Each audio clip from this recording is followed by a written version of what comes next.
Am I the a-hole for wanting to leave my boyfriend after seeing how disrespectful and insecure his mom acts towards the other women in her family?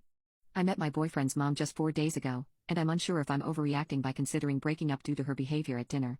I need to use a throwaway account for this because I'm feeling overwhelmed. My boyfriend and I have been in a long-distance relationship for 2 years. We initially met while on vacation and, during that time, I met his family through video calls. Due to my intensive degree program, I couldn't visit in person. However, now that I've finished my program and can work remotely, I decided to move to his city, get my own place, and continue our relationship in person. I looked at apartments and then had dinner with his family for the first time. Everything started well. I met his parents, brothers, and their spouses. His mom was friendly until we began dinner. The oldest brother's wife had prepared an appetizer, which was delicious. However, his mom took a bite, made a displeased noise, and acted as if she had difficulty swallowing it. She commented that it had a different taste and made a disgusted face. There was nothing wrong with the appetizer. She then went to the kitchen and returned with the same appetizer, saying, "It's good I made the same one just in case." I expected the sister-in-law to say something, but she remained silent.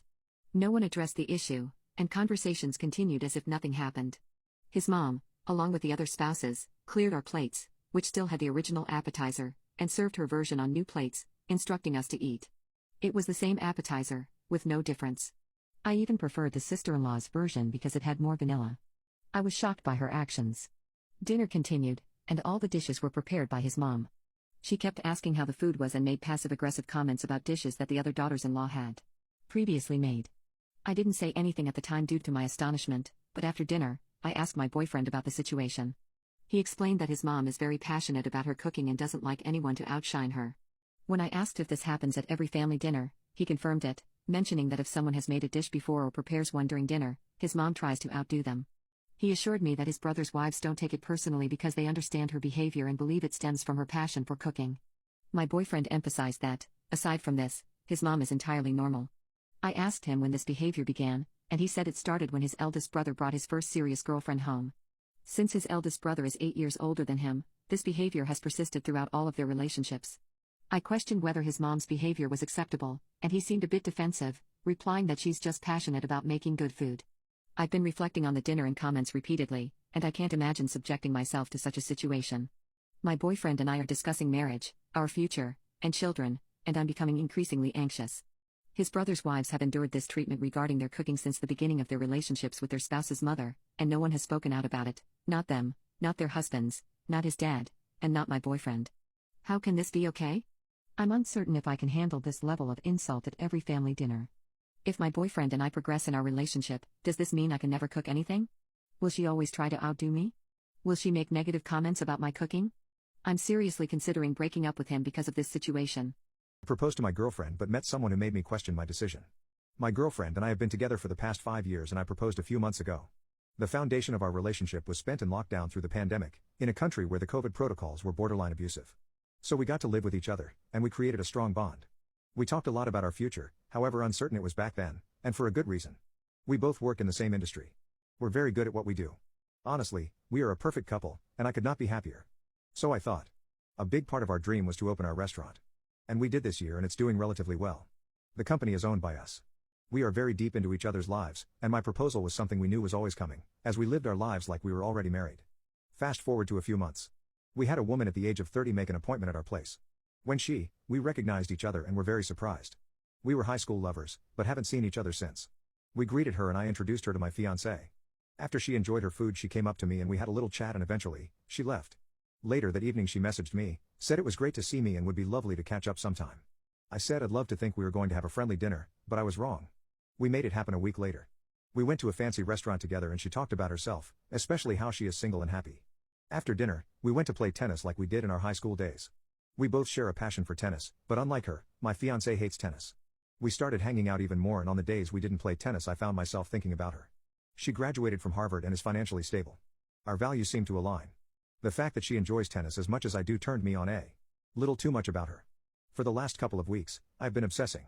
Thought maybe it was just a crush, but I caught myself fantasizing about things I shouldn't be fantasizing about. Not even intimate, just thinking about scenarios in which I met her sooner. About being with her. What it would be like dating her. Maybe she was the one. I'm thinking about scenarios in which I throw everything I have with my fiancé away just to try to be with this girl. My passion for her grew at a rapid rate and something had to be done. I couldn't leave my fiancée, but I needed a reason to. I tried setting my fiancée up where I would be able to walk out of her life and it would be her fault. I tried setting her up with other guys, but it was a total fail. The only option I had was to make her fall out of love with me. I started to be lazy, messy, and an absolute jerk to her. Internally I felt like a moron, but it had to be done. In a few weeks, my fiancée told me that she was having second thoughts and needed a week or two break from the relationship. My plan had worked. During our so-called break, I got very close to my new love. Midway through the break I told her that I wasn't looking for a relationship where I'd have to take breaks and made that my reason to break up. She called me an immature child for breaking up for a stupid reason like that, but what was done had to be done. She remained my business partner, which was not ideal, but we couldn't sell the restaurant. I was happy with what I had accomplished and was finally ready to go out with my new girlfriend. Everything was perfect, but the time we tried to have intimacy, I found out she was a transgender with a PP. My 3-month-old daughter is putting creeps away in bars. My almost 3-month-old daughter has been subpoenaed to testify in a criminal case. Last Thursday a process server came to our house and served a subpoena for a criminal case on my daughter, who was born on April 15, 2015. I called the number on it to explain how it must be a mistake because my daughter is not even 3 months old yet, but I was told there was no mistake and my daughter is required to appear as a witness to testify on the date shown on the subpoena. I went in person with my daughter to the DA's office and was told the same thing. My husband and I thought this might be a case of identity theft.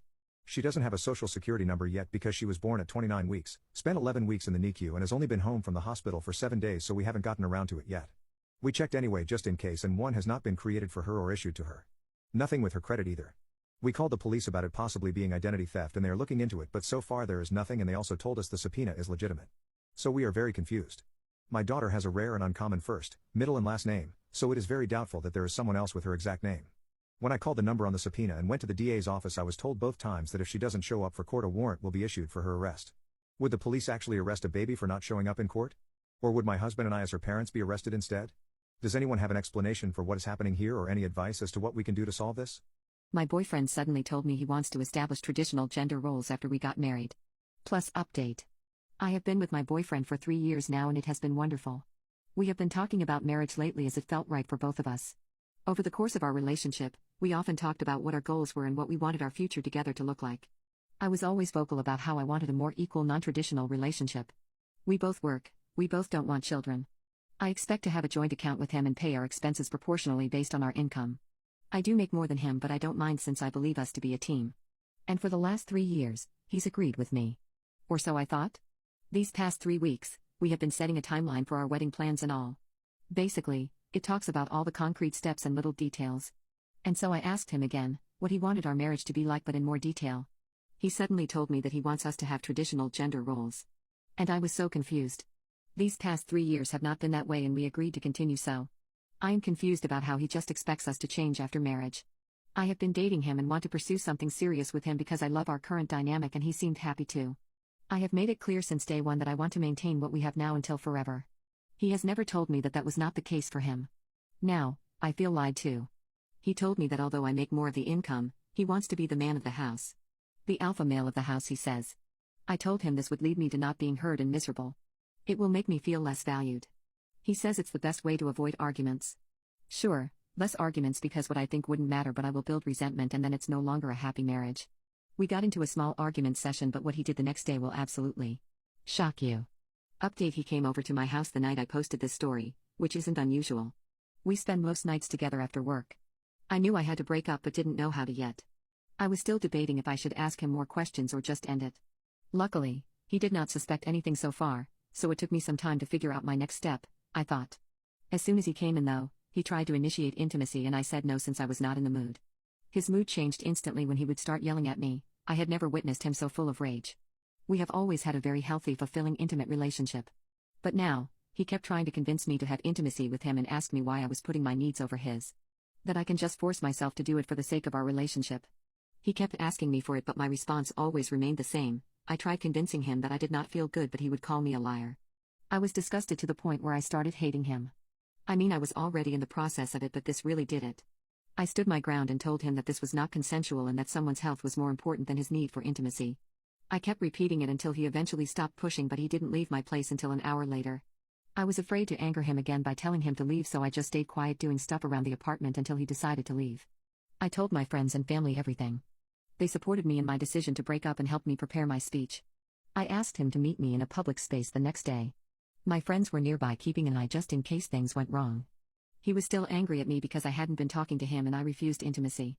He asked me why I expect him to take care of me when I'm unwell, but I didn't give him sex yesterday. I decided to not waste my breath in explaining something so basic. I went on with my breakup speech as prepared, where I told him everything, how disrespectful he's been. He suddenly looked so scared and begged me to take him back. He said he understood what I was saying and that I was right, promising to work on himself. He was trying to convince me not to break up, but I did not believe anything he said. I held my ground and told him there was no room for discussion. I proceeded to walk the other way, but he grabbed my hand and went in for a kiss, thinking I would forgive him. My friends instantly jumped out and started attacking him. I felt really bad for him, but I had to keep walking while he got kicked. My delusional wife keeps flashing her boobs, so I gave her a taste of her own medicine. My wife and I have been together for 11 years, married for just over 5 years. Ever since I met her in college, she has been insecure about her appearance, specifically her body. When we got our first jobs out of college and became financially stable, she approached me and asked how I felt about her getting a honker job.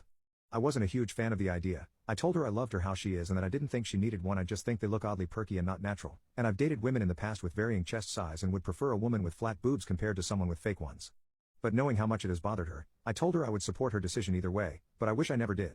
After thinking about it for a while, she approached me again to ask if I was still serious with my answer and that she was going to proceed with the operation.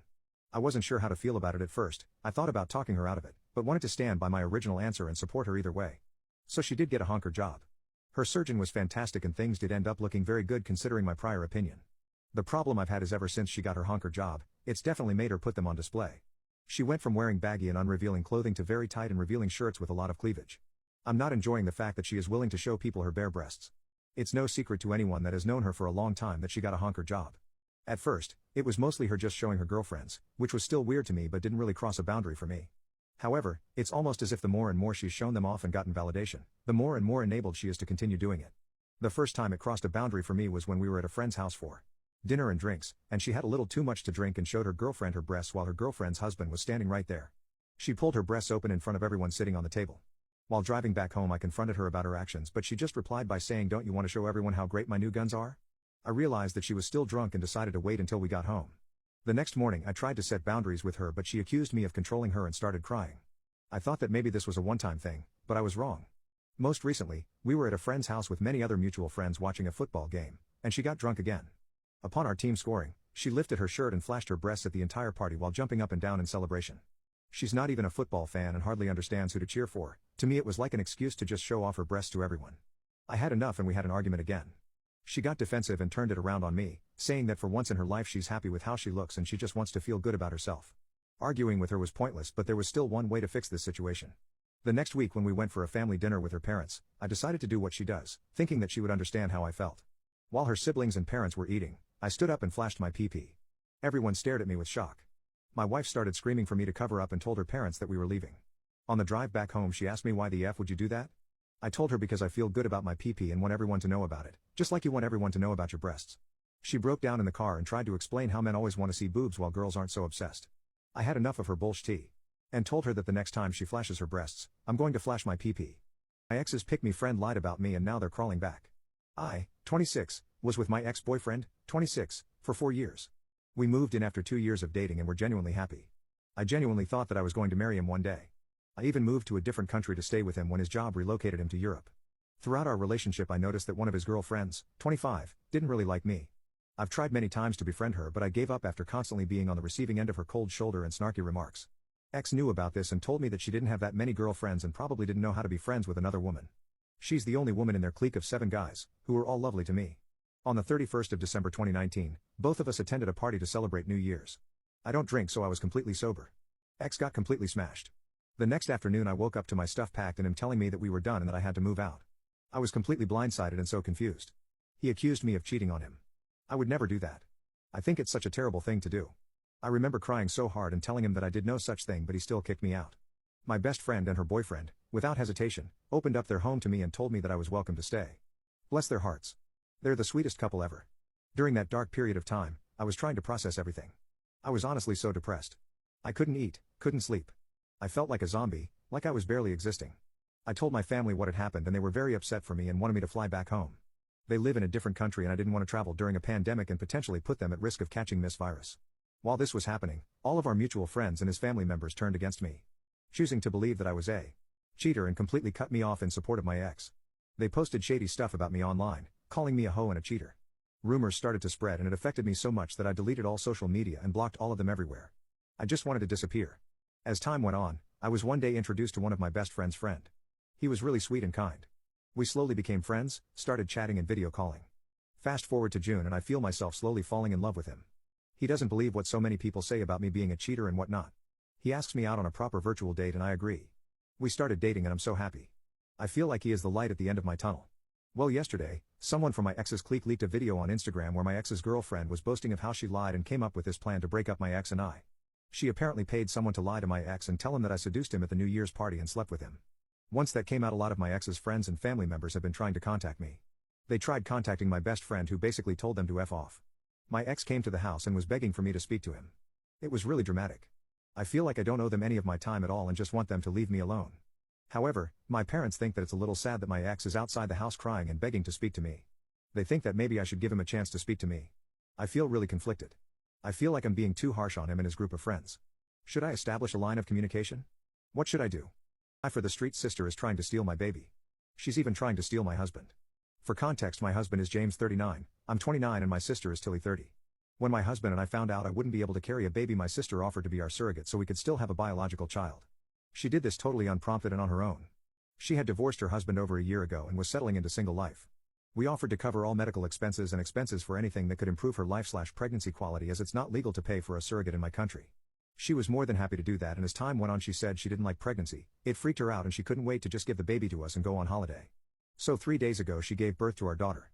She's perfect and such a beautiful baby, and we were getting ready to take her home when Tilly denied it.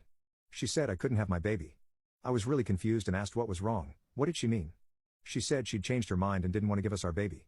I reminded her she wasn't biologically a parent to my daughter and reminded her that she hated pregnancy and wanted to go on holiday. She said no, wouldn't let me hold my baby and made the nurse take me out. Since then I've been crying and really upset. Our parents are trying to get her to see sense and none of it made any sense to me until James sat me down and showed me texts he had been getting from her for the past few weeks. They started out innocent, but then she said how hot and bothered the pregnancy was making her. He sent back a laughing emoji, but she carried on and prepositioned him, asking him if he was attracted to the woman carrying his baby, saying surely it made him feel some way. She sent some risky photos of her in her underwear and he told her to stop. She wasn't his wife, he wouldn't mention anything as none of us needed more stress, but this wasn't appropriate. Since then I've been looking over the contract we had drawn up and there is a clause that allows me to gain custody by showing Tilly's written agreement and understanding of our contract to a judge. I've texted Tilly telling her she has a day to give me my baby or I will take her to court to enforce the contract and get custody of my child. Our cousins have texted me saying I'm a jerk for pressuring a woman to give her baby up. But it's my baby, not hers. My intimacy addiction is ruining my life. I 24 have been diagnosed with compulsive intimate behavior. I see people online saying they have hypersexuality but they never dive deep into what it actually is. Up until a few months ago I couldn't get stuff done, I couldn't do things I like, and I couldn't keep stable relationships because I feared I might cheat on them. I self-pleasured constantly, I watched a ton of PH and at that point it's almost all I thought about. I am a software engineer and while I'm doing my work is the only time I don't think about it. I like my job but for a while my addiction had been seeping into my work too. I almost got caught self-pleasuring in the bathroom. I've most likely have had intimacy with over 100 people. It makes me feel disgusting and unlovable. Though no one would be able to tell because of how plain I act. I'm seen as a very dry person with a monotone voice. Though as of late I have been watching this girl. She hangs out with my roommate/friend often. She came into my room once after mistaking it for my roommate's. She took some socks from my drawer when I caught her. For context, my roommate dropped juice on her and it soaked into her socks. She's really sweet and has been making a lot of effort to try and get to know me. Even baking me sweets and randomly talking to me when she comes over. I really like her and have been thinking of her nonstop. I want to ask her out, but there is no reason to. I'd mess it up. So it motivated me to try to get some help. I'm doing the therapy, doing the program, participating in groups, and have been medicated. I've been doing this for 6 months. It's been absolutely unaliving me. I'm really trying. I asked my therapist if maybe I should attempt to ask the girl out and she told me it'd be a bad idea and if it went south it could make me rebound. Now I just found out that some guy likes her and now I'm afraid of losing her. I've been keeping her close to me this whole time to keep some type of relationship with her. It's unaliving me because my illness only has a 5% recovery rate. Though I feel like I truly am getting better, my self-pleasure amount has gone down significantly, my libido has definitely been lowered too, most likely because of the meds. I just want to ask her out, but my therapist told me I need to stop using her emotive because it's a danger to my recovery. Maybe I do, but I just wish I didn't have this. I'm probably shortening this situation a lot, but it is a lot. So it's only been about a month since I made my last post, but something scary happened 2 weeks ago and I don't know whether to think this is a bad thing yet. Backstory for those who don't want to read my last post, but I have an intimacy addiction. I have been working at recovery for about 7 months. So far 4 months without a hookup and 2 months without watching intimate videos. I only started doing this because I feel in love with a girl but knew I'd never be able to have a relationship with her if I stayed like this. Though as advised in my last post I should change my goal and I have. Though I am still good friends with the girl. Anyway, I had two best friends. The friend in question who I am extremely upset at and has been my friend since I was 13. Let's call this friend John. John has been one of my most trusted friends and recently I have been in a rut and thought maybe having some support from a friend would help. So I told John everything. John from what I saw took it well and offered his ear whenever I would need it. I also told him I've slept with other 100 people. Which was the only thing I could visibly see that off-put him. I told him I just wanted my life back on track so I could be normal and get to the true place I want to in my field of work. This is where the problem happens. A few days later I go and hang out with him, my roommate and the rest of the group. This group includes the girl who I will call Katie. Katie has been giving me weird looks the whole time I was there and is avoiding talking to me. I go to my roommate and ask if Katie is okay and he just gives me this look of sadness. He brings me into a room away from everyone and tells me that John told everyone including Katie about my intimacy addiction and how I've slept with over 100 people. How I am disgusting and even almost got caught jerking it at my job. He also failed to tell them I was getting intensive help for my issues, but what he did tell them was that I had a major crush on Katie and have been self-pleasuring to her Instagram photos. Which I certainly did not. I'd never violate her like that. He also told them not to tell me because we shouldn't shame him for his mental illness. I get upset and tell my roommate that yes I do have an intimacy addiction and that yes I did almost get caught trying to self-pleasure at my job but I never self-pleasured to any photos of Katie and I'm getting intensive help with my issues. I also told him I've been taking Prozac which has to be honest lowered my libido by a lot in the last coming weeks.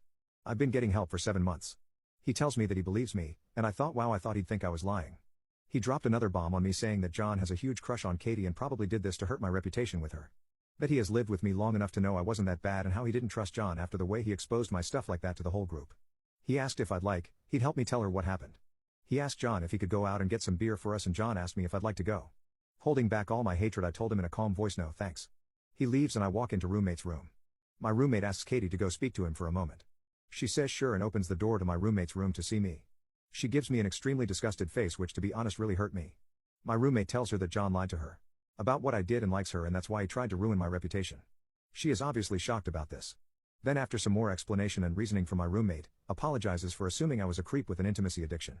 To which I had to prematurely explain to her that yes I did. I asked the roommate to leave the room for a bit. He does so and closes the door.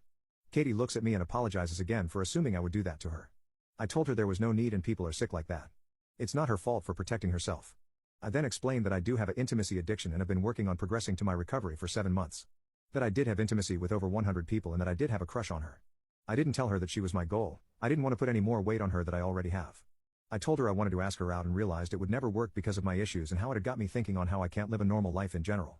How I felt like I'd lose the best job I've ever had if this kept up. She completely understood and thanked me for being honest. She told me she actually did have a crush on me but once John lied to her she got creeped out. I asked her if she was being truthful about liking me. She told me she was being serious. She told me it wouldn't be right to date right now because of what's going on with me and I agreed. Though she said if I do hit a good recovery point that she would love to go out on a date. I agreed. I don't know if she'll actually wait for me to recover but it is a nice thought. I will not be rushing my recovery though, I want to be cured sustainably. So we come out, John isn't back yet but my roommate has explained to our group of friends of John's lie. Some of them still gave me grossed out faces when finding out about my issue but the others were very supportive. When John walked in all hell broke loose. Katie was screaming at him about how he could betray his friend in need like that. How he was disgusting and selfish and she would never want to be with someone like him. My roommate laid into him too and told him he wasn't welcome in his apartment anymore. My other friends who were there also cast him off. It feels like my support group has grown from 1 to 7. Though losing a lifelong friend is definitely hurting me. My other best friend who was friends with both me and John has also cut John off. Apparently John has done something similar to this to him. Just got gaslighted into thinking it was justified. I also have a plant now, it's a bonsai tree. It's thriving and so am I. I hung out with Katie recently that was nice. It's nice to be able to be around people. Since this happened about 2 weeks ago things are still a bit awkward. John has consistently been leaving me nasty messages but oh well. I'm still extremely worried though about the future especially because my business was just thrown out there by someone who was supposed to be my best friend. Hopefully everything goes well. I just looked at his messages out of curiosity. So I'm bisexual and he knows that. He's just calling me the F slur and calling me a thief. How I'll cheat on her once we start dating. How I should just stick to men and stop being greedy because what woman would love me? I kind of didn't want to block him in hopes of him apologizing and maybe to talk it out. Nope. I blocked him on everything and just sent his messages to the group chat I have with my roommate and Katie. They are currently clowning him.